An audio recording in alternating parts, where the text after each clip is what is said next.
Did K-pop kill Trump's rally? That is the question on everyone's lips. Is it actually, do they get the W for this? Because apparently, as part of a coordinated effort, K-pop fans and teenage TikTok users scooped up tickets to President Trump's Saturday rally in Tulsa, potentially leaving at least hundreds of empty seats.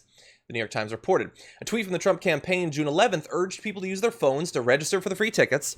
The K-pop fans shared the information and encouraged their followers to get tickets and then not show up for the rally.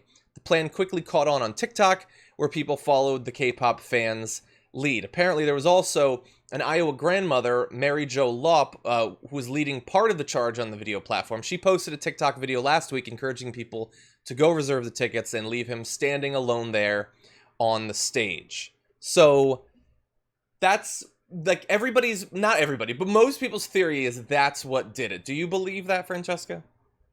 Look, I don't know how many K-pop bands there are, but I know that each of them has 16 members. And you multiply that by what I only assume is 70,000 K-pop bands. Mm-hmm. And plus TikTok. Mm-hmm. And I mean, unstoppable force. Like, I won't say a bad word about K-pop because I don't want to be dragged by the joy. You don't want to be K-popped. I don't want to be K-popped by the joy of synth music and lip syncing and bleach blonde hair. Uh-huh.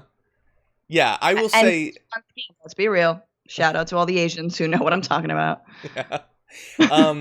I don't want to anger the K-poppers. The Popites? I don't know exactly what it's called. I also worry that I think I waited too long to get into it. I think it'd be weird if I got to do it now. I've like briefly listened to a little bit, and I think it's perfectly fine, but I don't listen to music. It's nothing against K-pop. But anyway, so all of that said, Popites, don't come for me. I don't think this is why his rally failed. I don't. It's a great narrative. I like it. And I have no doubt that that is why 1 million people signed up. And so that, no matter what, even if 19,200 people had packed the BOK, Tulsa Stadium, that would have made him look bad. And I think that K-pop and maybe that grandmother, they deserve the win for that. Totally. But that is not why people didn't show up. Because it was first come, first served. Yeah. And it was advertised in that way.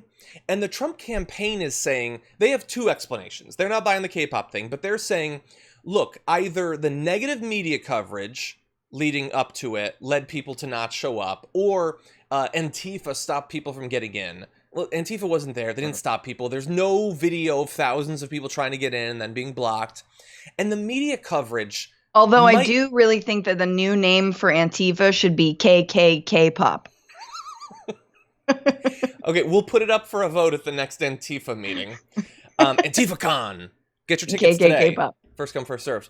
Yeah, and the negative media coverage, that makes sense. Yeah, because for a hardcore Trump fan, the sort of person who'd go to a rally, CNN being against something is going to stop you from showing up, right?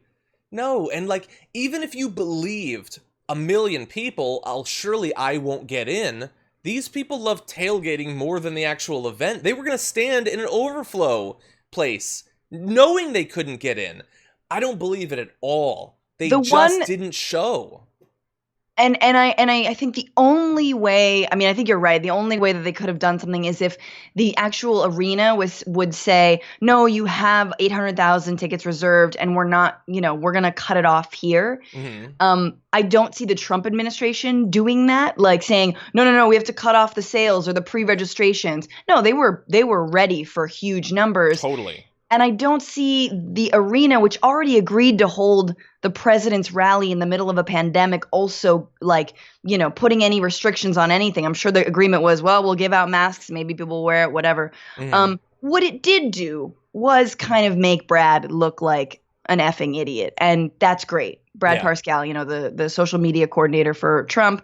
And it made Trump look like an idiot and the whole team. So that is definitely a W. Not so much whether or not it was actually full, but just the overhype of it for sure. Yeah. Now, look, I don't want to go on too long. This isn't my theory of why actually people didn't show up, but this is my hope that some of them, it got through to them yeah, maybe surrounding myself with all these people when there's a pandemic is a bad idea. Yeah. I know that's everybody in the audience is probably like, oh, John being naive.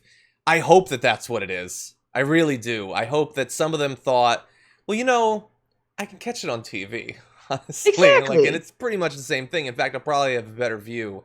I hope that that's what it is. It might just be that he has less hardcore fans. I kind of doubt that.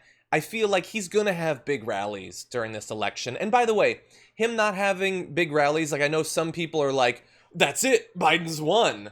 No, I don't buy that at all.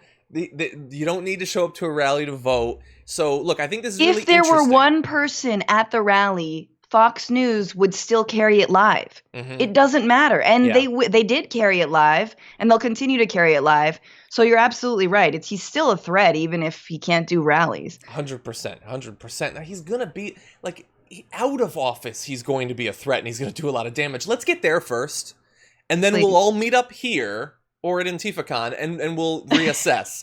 But let's get to that point first, everybody. Okay? Everybody get your masks, red and black. Let's scare some people.